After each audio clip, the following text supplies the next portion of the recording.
Well, whether credible or not, these extremist beliefs do appear to be entering more into the mainstream. What do you think the response should be? I think that the response should be dialogue among cultures, dialogue among civilization. The Muslim minority is quite well integrated in Europe. It's not true that they are not integrated. They are not accepted. If you would compare the Muslim minority in Europe with minorities in America, then you can see how well they are integrated and how well they are behaving in Europe and how much they are identifying them with Europe. So, but the Islam as culture, as religion, is not accepted. And we should discuss this issue more than integration, the acceptance and the dealing with different cultures. Because our world is now getting day by day more globalized, and therefore it's quite necessary to find solution to living together by different values.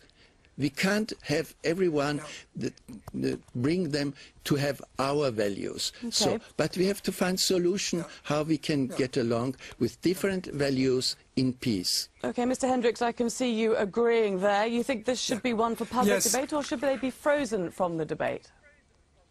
No, I certainly shouldn't be frozen from the debate, and I think we will get where Mr. Farhad Afshar is speaking about, because even as we are facing a rather difficult situation in Holland today, there are other voices who are saying, among them, alert Christian Democrats who are unhappy about the turn that their party is taking, who are arguing about the need not only to talk about our identity in the West as a Judeo-Christian identity, but to acknowledge the things that we owe throughout history to the Islamic civilization, and to talk about a Judeo-Christian Islamic identity that will be evolved in time. And related to that is, of course, that probably in the not too distant future, one of the biggest Islamic countries, Turkey, is perhaps becoming a member of the European Union, even if Wilders, I mean, would be normally opposed to that. But I think this debate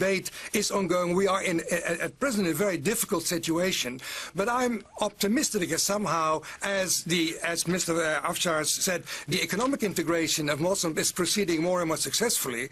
Then after a while, you know, this cultural dimension will also be part of it. And Islam will change in Europe as it will change in any environment. It's a dynamic civilization, and something like a European form of Islam will evolve out of all this. And then I think it will be a discussion of the past, but it doesn't mean that the immediate future is not very bleak indeed.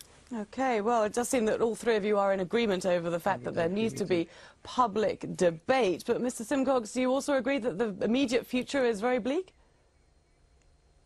I think the immediate future, I mean, it can be as bleak as we want. I think a couple of things just need to be said. There is no question that Europeans are not creating an enemy amongst Muslims. That is just a complete untruth. America, you've got to remember, with British support, bombed a Christian country in Kosovo in defence of Muslims in 1999.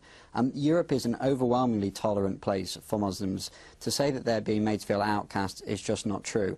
I agree that there needs to be further debate as to how best to integrate Muslims into the country, but not, you know, it's very easy to just dismiss everything as saying the answer to everything is more dialogue, more debate. That seems to be the answer to everything at the moment, and I think we've got to look at some pretty hard truths, which is, unfortunately, integration hasn't happened as well as we like. British-born Muslims set off bombs on London trains. We can't skirt around that fact, and there have been a host of other convictions.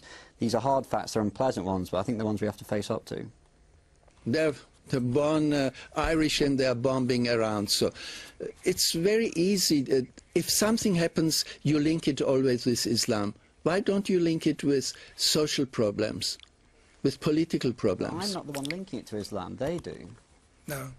Yeah, and it's something of a kind of self-fulfilling prophecy because of the tensions that there are, and because of young Muslims in Europe feel appalled by what is happening in the name of the Western world in big parts of the Islamic world. So you get, like we in the 60s, you know, used to revolt against the policy about Vietnam. Now you get young Muslims who revolt against the policy against the Islamic world. Some of them become very radicalized. They become extremist, like in London, Madrid.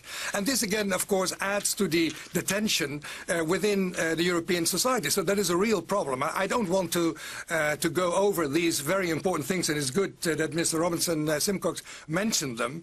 But I think that in the end, the most important way of integration is through the economic way, and that is that, you know, that young people get good education, get good work, and now in the crisis that is a problem. But we have to solve that primarily, and then I think the cultural dialogue and the cultural adaptation and mutual acceptance will stand a greater chance. And also belittling and isolating the fringe of radical extremists who bomb underground stations in Madrid and London and possibly elsewhere. And gentlemen, I'm afraid we will have to leave it. It's clearly a discussion which will be going on for some time. In Amsterdam, Bertus Hendricks; in Bern, Switzerland, Farhad Afshar; and in London, Robin Simcox. Thank you all very much for joining us. And that's it for this edition of Inside Story. If you want to get involved in the discussion, do email us at insidestory@aljazeera.net. Bye for now.